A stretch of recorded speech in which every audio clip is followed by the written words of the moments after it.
Oh, hello there. This is Larry Murphy coming to you from Kingsport, Tennessee.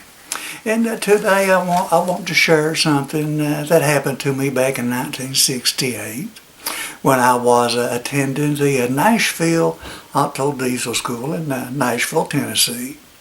And being a student, of course, I didn't have much money.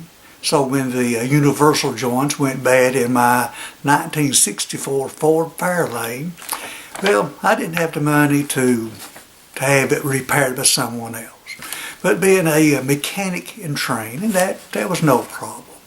So with my Ford parked out on the side of the street, I went out and slid in underneath. And being as that it's on the street, I slid in all the way underneath, lengthwise, with my feet headed up toward the front of the car.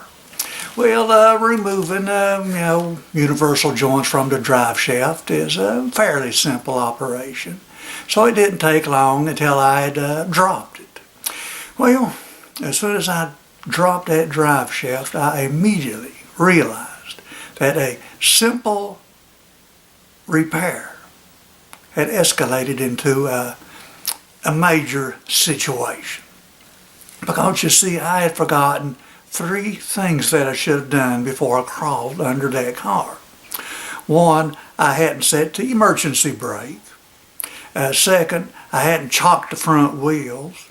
And third, as just the least I could have done, I had turned the front wheels in toward the curb. So as soon as that drive shaft dropped, well, that Fairlane started rolling straight for the Cumberland River with me underneath it. So all I could do is quickly I dropped my wrenches and grabbed up over my head. And I'm holding on to the rear axles with the differential right there in the middle. So I'm holding in, just trying to hold back this car as much as I can. But 130 pounds, all I can do is grip the pavement with my rear cheeks. And I mean, I am gripping the gravels, anything that might give a little grip. And I guess my heels on my shoes are kind of gripping a little bit. But still, from time to time, it'll inch forward. Then it'll inch forward a little bit more.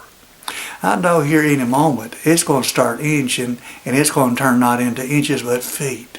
And I'm going to find myself sliding down the street underneath this car, and eventually that differential, it's just going to crush my head. It's going to crush me to death. So I'm pretty much resigned to my fate because my arms are so weak. I mean, they're just trembling. They're just trembling. And then, well, wait a minute. I thought I heard footsteps. I weren't sure.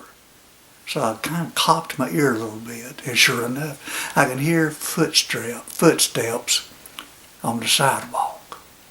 And I look back over my head, and just a little bit that I can see out, up onto the sidewalk. I am here to tell you, I saw a pair of the most beautiful legs I've ever seen.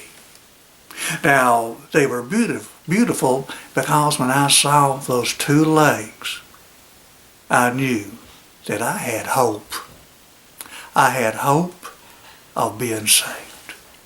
So I reached down deep within and found a little bit of energy. And with not much more than a whisper, I pleaded, "Can you help me? Help me, please." Well, the footsteps stopped. That's good news. She could have just kept on walking by, but she stopped. I say, I'm here underneath the red car. Well, and I still don't know what she's going to do. Now, she may think, well, I've got a crazy man hiding under this car. Or she might think, well, I've got someone up on the front porch, some practical joker that's throwing her voice. But she decides to come down off of the sidewalk, step down onto the street, and she gets down on her hands and knees, and she looks in under the car. And there she sees me in my desperate situation. I ask her, would you please get into my car and step on the brakes? And she does. She goes and she gets into the front seat. But when she does, of course, the car settles down a little bit from her weight. And that means the weight of the car goes down on my chest. And now I can barely breathe. But I can breathe. It's just, the little shallow breaths. But the thing is, when she sat down in that car and stepped down on that brake pedal with her beautiful legs, my life at that moment was saved. I mean, that was it. I was going to live. I have a question. Would you like to be known for having the most beautiful legs in town? Well, if you would, I'm here to tell you how that you can do this. Now, it's not going to require you to send in 4 easy payments of $19.99. It's not going to require any fad diets, no exhausting exercises, no painful squats. In fact, you can have legs that are as hairy as a gorilla's. And I'm still here to tell you that despite those gorilla legs, you can be known for having beautiful legs. And that is if you will allow your legs to carry you, walk you to someone that needs to be saved from something.